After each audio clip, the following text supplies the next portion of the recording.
Ya, sambil nunggu yang lain, sambil kita mulai aja lah. Share screen bentar.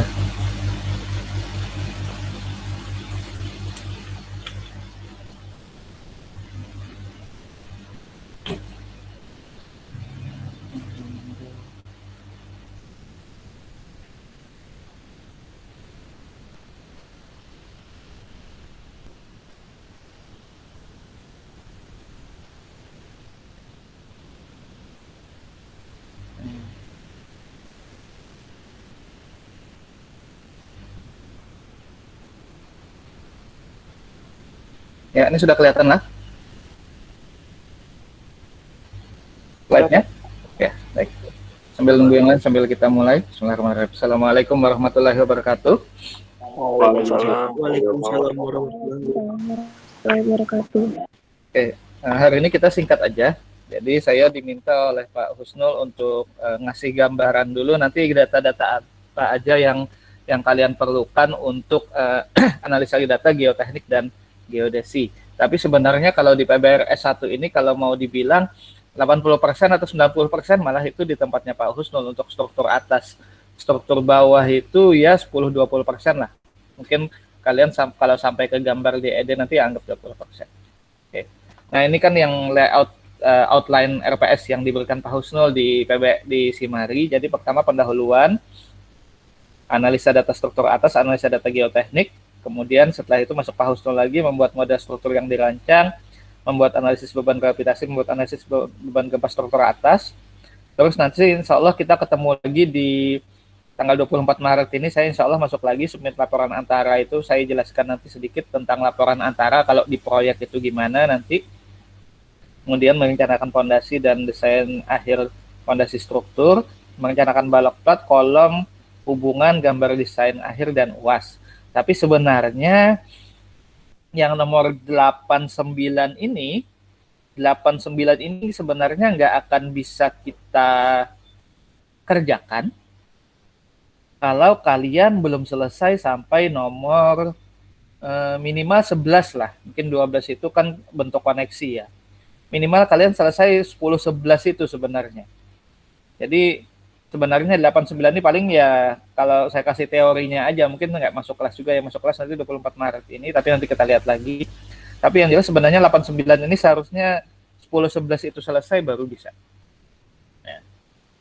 Jadi, nah standarnya, jadi kalau untuk persyaratan perancangan geoteknik, kalau untuk yang struktur atas sudah ada disebutkan Pak Husnul di Simari, kan sudah ada SNI-nya. Sedangkan untuk struktur bawah sekarang ada persyaratan perancangan geoteknik SNI 8460, sorry ini bukan 8460 tahun 2017. Kemudian kita gunakan textbook yang relevan. Textbooknya untuk rumus. Jadi kalau di SNI ini nggak ada rumus daya dukung, itu nggak ada, tapi ada syarat. Nanti kita lihat di sini. Jadi SNI 8460, sorry ini salah, 2017, persyaratan perancangan geoteknik dan textbook yang relevan.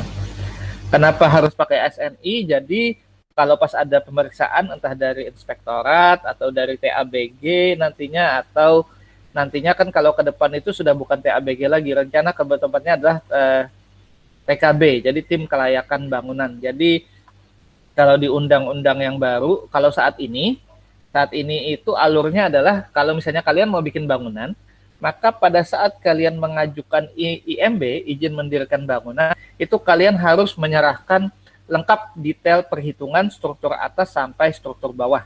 Dan itu perhitungan itu nantinya akan direview oleh tim ahli bangunan gedung atau TABG, yang isinya adalah dosen-dosen senior dan praktisi yang sudah berpengalaman. Kalau misalnya desain yang kalian ajukan itu dianggap kurang lengkap, tidak memenuhi SNI atau apa, maka IMB nggak akan keluar dan kalian nggak akan boleh mendirikan bangunan. Itu teknisnya saat ini. Sementara kita kalau kayak Kota Banjarmasin masih menggunakan TABG. Pak Husnul itu saya lupa, Pak Husnul itu kalau nggak salah TABG Kabupaten Banjar. Saya sendiri saya anggota TABG Kota Banjarmasin dan Kabupaten Batola untuk struktur bawah. Kalau Kota Banjarmasin, contohnya kalau kalian mau tahu, Kota Banjarmasin untuk struktur bawah TABG-nya adalah Pak Marzuki dari Politeknik, Pak Rustam, Pak Rusdiansah, sama saya sendiri. Jadi 1 Politeknik, 3 ULM. Nah, Jadi misalnya kalian mau bikin gedung di Kota Banjarmasin, kalian ngajukan desain, tidak sesuai SNI 8460, kemudian rumusnya kami anggap salah, nggak akan di-ACC, kalian nggak akan bisa bikin bangunan itu. Untuk struktur atas sendiri, kalau di Kota Banjarmasin sekarang 3, TABG-nya Pak Joni Irawan dari Politeknik, saya lupa satunya siapa, kemudian kalau dari ULM Pak Darmansah, Pak Emek. Nah, jadi ini pentingnya menggunakan SNI dan menggunakan rumus-rumus yang relevan. Nah, ke depannya nanti katanya, sementara undang-undangnya masih proses, ada 2 kali saringan. Jadi pertama waktu kalian ngajukan IMB, desain akan disaring oleh tim TABG. Kemudian setelah IMB selesai, waktu ngajukan IMB kalian disuruh menyerahkan DED nanti. Jadi IMB itu sekarang kalau untuk bangunan gedung yang high rise, pertama data perancangan, yang kedua gambar detail. Nah, setelah selesai, misalnya selesai, kalian bikin bangunannya, sebelum itu boleh digunakan, maka gambar detail kalian akan dievaluasi oleh tim kelayakan bangunan. Kalau nggak salah namanya tim kelayakan bangunan. Itu nanti akan melihat antara desain yang kalian ajukan waktu mengajukan IMB dengan yang kalian bangun, itu gimana. Kalau ada berubah, kenapa alasan berubahnya ini? Nah, kalau misalnya terlalu melenceng jauh dari desain dan kalian tidak bisa memberikan argumen kenapa bangunan ini berubah dari desain awal, bangunan itu nggak boleh digunakan, akan disegel. Nah, itu tantangannya sekarang. Jadi pegangannya sekarang SNI dulu. Kayak itu. Tapi ya nggak usah takut, selama kalian sesuai dengan teori ya nggak apa-apa sih. Aman-aman aja. Saya sih nggak pernah nolak. Yang biasa nolak itu Pak Rustam, Pak Rusdiansah. Nah, itu sering nolak. Karena saya biasanya cuma dapat yang rumah-rumah tinggal dan lain-lain, nggak yang high rise building. Nah, sekarang kalau outline analisa data geotekniknya sendiri, pertama yang bisa kalian lakukan saat ini adalah analisa data tanah, penentuan data tanah yang akan digunakan. Di mana dari soal Pak Husnul kan sudah kelihatan kan, ya untuk gedung 3 tingkat, 4 tingkat kayaknya kalau Kota Banjarmasin kita nggak bisa pondasi dangkal, tapi kalau Banjarbaru masih mungkin. Kalau kalian mau mendesain pondasi dangkal, kalian perlu data lab. Kemudian pondasi dalam kalian perlu data sondir atau SPT. Nah, nanti setelah ini, setelah selesai materi, saya jelaskan gimana kita dapat datanya. Kemudian yang perlu kalian lakukan adalah dari data itu kalian tentukan posisi muka air tanahnya gimana, berapa meter dari permukaan, kemudian tanah kerasnya di mana. Nah, kemudian setelah itu, nanti masuk ke nomor 8 dan 9 di sini, maka pertama perhitungan pembebanannya dulu harus selesai. Nah, jadi di sini, sebelum untuk bisa memulai analisis pondasi, maka kalian minimal SAP-nya harus sudah selesai. Apa yang kita perlukan dari SAP itu? Yang kita perlukan dari SAP itu adalah dari keseluruhan kolom yang beban reaksi, join reaction di kolom itu nanti, kalian keluarkan vertikal maksimum berapa dan di mana, horizontal maksimum berapa dan di mana, momen maksimum berapa dan di mana. 3 ini yang kita perlukan. Jadi dari SAP Vmax, Hmax, sama Mmax. Kalau 3 ini di SAP belum keluar, kita nggak bisa, masih akan sulit memulai analisis pondasinya. Karena berdasarkan beban ini, kita akan menghitung bagaimana daya dukung dan dimensinya di situ. Nah, kalau sudah dari SAP selesai, Vmax, Hmax, Mmax-nya selesai, baru kita mulai dimensinya, daya dukung, penulangan, dan penggambaran di situ. Setelah itu nanti cek analisa material. Materialnya kuat apa enggak, bagaimana mutu beton dan mutu tulangan yang kalian gunakan untuk mendesain itu. Soalnya kadang-kadang daya dukung berapa kali kasus, daya dukung tanahnya oke, kuat, sudah sampai tanah keras. Kalah di beton tiang pancangnya pecah, mutu betonnya terlalu rendah. Nah, itu bisa terjadi. Setelah itu baru penulangan, ini barengan yang lain, dan gambar situ. Nah, sekarang kita sedikit ke SNI-nya dulu. Nah, SNI 8460/2017 tadi itu bukan rumus ya, itu syarat. Pondasi itu ada di bab 9 halaman 175. Jadi pondasi ini bla bla bla, perancangan. Nah, yang perlu dilihat di sini adalah di sini. Daya dukung izin dan penurunan yang biasa dicek. Saya pegangan kalian ini aja dulu. Nah, itu nih. Jadi untuk menentukan daya dukung izin, kalian bisa menggunakan rumus yang sudah baku, misalnya Terzaghi, Meyerhoff, rumus Hansen, Feshik, dan Ries, atau metode empiris berdasarkan penelitian terdahulu. Tapi kita pakai yang ini aja lah, lebih gampang. Nah, yang kita ambil pertama dari SNI adalah ini. Daya dukung izin pondasi diperoleh dari daya dukung ultimate dibagi dengan SF yang besarnya minimum 3 untuk pondasi dangkal dan minimum 2,5 untuk pondasi dalam. Jadi kalau kalian pakai tiang minimum SF-nya adalah 2,5. Kenapa Pak kok pondasi dangkal SF-nya lebih besar? Karena kasus-kasus selama ini justru kebanyakan keruntuhan terjadi di pondasi dangkal. Karena pondasi dangkal itu kadang-kadang orang menganggap remeh, jadi nggak detail perhitungannya, akhirnya failure. Makanya SF-nya untuk pondasi dangkal lebih besar dari pondasi dalam. Setelah SF ini selesai, maka yang selanjutnya kalian cek adalah penurunan di sini. Nah, penurunannya boleh berapa Pak? Kalau misalnya di SAP bisa dimodelkan penurunan, maka ini yang kalian pegang. Penurunan izin untuk bangunan gedung itu harus lebih kecil dari 15 cm tambah B per 600, di mana B ini adalah lebar bangunannya. Kalau saya dulu malah waktu saya kuliah minimal 5 cm, maksimal 5 cm. Tuh. Tapi kalau sekarang agak lebih besar, jadi lebih kecil dari 15 cm tambah D per 600. Jadi dua ini yang perlu pajak SF dan penurunan di situ. Oke, sampai saat ini ada yang mau ditanyakan dulu untuk syarat-syaratnya? Materi ini sudah saya taruh di di mari ya. Nah, sekarang untuk data tanah, kalian contohannya megang contohan angkatan berapa? Udah punya contohan kan ya? Dari Ulun sudah ada Pak, dari Kavita angkatan 17. Oke. Nah, jadi gini aja, kalau untuk data tanahnya supaya nggak merepotkan lab mektan, biasanya sih saya suruh minta ke lab mektan. Tapi supaya nggak merepotkan lab mektan, data tanahnya untuk data, biasa kan Pak Husnul disoalkan untuk jenis tanah kan masih kosong kan ya? Betul? Apa sudah ditentukan jenis tanahnya? Disoalkan gimana yang diberikan? Sudah, Pak. Sudah? Sudah ada Pak. Tanah keras, tanah lunak aja Pak. Oke, kalau gitu kalian cari contohan yang sesuai dengan jenis tanah yang ditentukan oleh Pak Husnul, kemudian pakai data tanah yang ada di contohan itu aja langsung, supaya nggak merepotkan ininya. Paham ya? Jadi contohannya sesuaikan dengan data tanah yang yang dikasih Pak Husnul, kalian langsung pakai data itu. Nah, kalau itu sudah dicek muka airnya di mana, kemudian bangunan kalian ada basement apa enggak. Selama bangunan kalian nggak ada basement masih aman.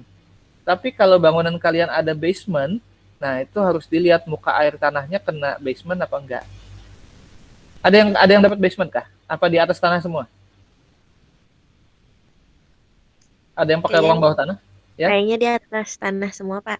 Oke, kalau di atas tanah semua artinya nggak apa-apa, muka air tanah asal sekedar tahu aja kita. Jadi kita tinggal bicara daya dukung. Nah, yang jadi masalah seperti saya bilang tadi, kalau SAP-nya belum selesai, sebenarnya kita nggak bisa ngitung fondasi. Jadi tantangan kalian sebenarnya adalah saat ini gimana caranya segera mungkin kalian menyelesaikan analisa strukturnya, kemudian dari joint reaction SAP itu berapa vertikal maksimum, berapa horizontal maksimum, berapa momen maksimum. Kalau kalian mau detail, maka tiap joint reaction fondasinya bisa beda-beda sesuai dengan vertikalnya. Tapi kalau saya supaya gampang, saya sih biasanya itu tadi vertikal maksimumnya berapa, horizontal maksimum berapa, momen maksimum berapa. Meskipun nggak di join yang sama, itu saya pukul rata. Jadi semua fondasi saya desain berdasarkan Vmax, Emax, sama Hmax. Nah, kalau tiga ini nggak selesai, ya gitu deh. Jadi tantangan kalian sekarang menyelesaikan SAP-nya dulu ininya. Oke. Ada yang mau ditanyakan dulu? Pak, izin bertanya Pak Haryal Barisya, Pak. Ya, oke. Tapi misalnya kita klasifikasi akan kalau Pak ada misalnya ada 3 jenis, ada 3 dimensi pondasi kan misalnya Pak, itu kan Bapak ya Pak. Tapi kalau Bapak juga kalau Pak bila kita sama ratakan aja. Semuanya. Iya, nggak apa-apa. Cuman kadang-kadang boros. Kalau saya di lapangan ya saya pukul rata semua. Jadi misalnya Vmax-nya di kolom 1, Hmax-nya di kolom 5, M-nya di kolom 10. Seharusnya kan ya kalau mau efisien kan tiap join kolom itu kan kita sesuaikan dengan bebannya kan. Tapi ya sudahlah pukul rata aja, dianggap sama semua. Itu nggak masalah itu. Asal dimensi antar kolomnya masih memenuhi nggak apa-apa. Tapi memang agak boros sih sebenarnya. Kalau yang detail itu bisa nggak mau nerima. Tapi kalau untuk safety-nya sebenarnya lebih enak kayak gitu. Nah, tinggal sub-nya gimana. Udah jelas ya? Pak. Siap Pak, siap. Terima kasih Pak. Sebenarnya sih yang paling menentukan kalau untuk SF itu kan Vmax ya. Tapi H sama M itu nanti untuk tebal platnya itu nanti kalian tebal plat itu kan gaya lintang sama gaya normalnya sebenarnya. Kalau momennya kan lebih ke tulangan kan, bidang MDN-nya kan nanti. Nah, tinggal kalian bisa selesai subnya kapan. Kita kan posisi sekarang April tuh puasaan. Mei hari raya. Kalau disusun berdasarkan minggu tenang itu pas seminggu sebelum hari raya dan UASnya pas seminggu setelah hari raya. Nah, tinggal teknisnya gimana ininya. Saya sendiri masih bingung lihat jadwalnya. Karena pertemuan ke-15 kita itu pas seminggu sebelum hari raya, 16-nya pas seminggu setelah hari raya. Nah, tinggal dilihat gimana. Jadi kalau bisa subnya segera selesai itu. Kalian ini nanti yang susah itu sebenarnya bukan ngitung, nggambar tulangan sama DED-nya itu kalian setengah mati nanti. Tulangannya kan paling romin ro perlu aja kan selesai. Gambarnya itu luar biasa susah. Dan kalau berdasarkan outline daripada remasa kan kalau cuman sampai selesai analisis belum DED ya masih 80% itu. Ada lagi yang mau ditanyakan? Pak, Nanti berarti kita- untuk pembelajaran di PBRS ini berarti mending disamakan aja kan kalau kalah fondasinya. Ya, Satu kita jenis samakan dulu. aja. Kita sepakati aja satu jenis kalau gitu supaya lebih gampang. Oke, siap Pak. Terima kasih Pak. Nanti insya Allah kita ketemu lagi waktu UTS ya. UTS itu sih tulisannya laporan antara. Nanti saya kasih tahu outline laporan antara kalau di pekerjaan itu gimana. Untuk UTS-nya nanti dibicarakan. Karena kalau di pekerjaan kan biasanya 3. Ada pendahuluan, ada antara, ada akhir. Nah, minimal sih 2. Kayak kami yang di PLN ini, yang saya sama Pak Arya sama Pak Rusdian lagi ngerjakan PLN minggu kemarin kami ke Balikpapan itu cuma minta pendahuluan sama akhir sih. Nah, tapi antara itu ya biasanya kalau di proyek kalau mau mencairkan 70% ya harus ada laporan antara dulu kalau di kayak Cipta Karya dan lain-lain. Makanya Pak Husnul naruh laporan antara itu sebenarnya nggak ada di outline-nya pada Romansa nggak ada laporan antara itu. Tapi untuk bekal kalian aja nanti saya coba siapkan materinya. Ada lagi? Oh ya, jangan lupa absen ya. Saya lihat tadi kayaknya ada beberapa yang belum absen. Ini baru berapa yang absen hari ini? Baru 5 yang absen hari ini. Di portal 31 belum. Kesana sih sudah saya buka mulai jam 12 tadi malam. Jangan lupa absen ya habis ini ya.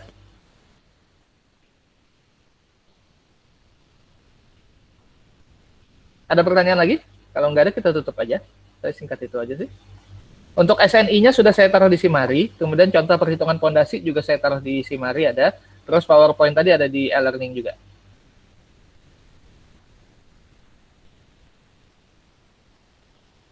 Oke, kalau nggak ada, saya tutup. Terima kasih. Mohon maaf kalau ada kesalahan. Assalamualaikum warahmatullahi wabarakatuh.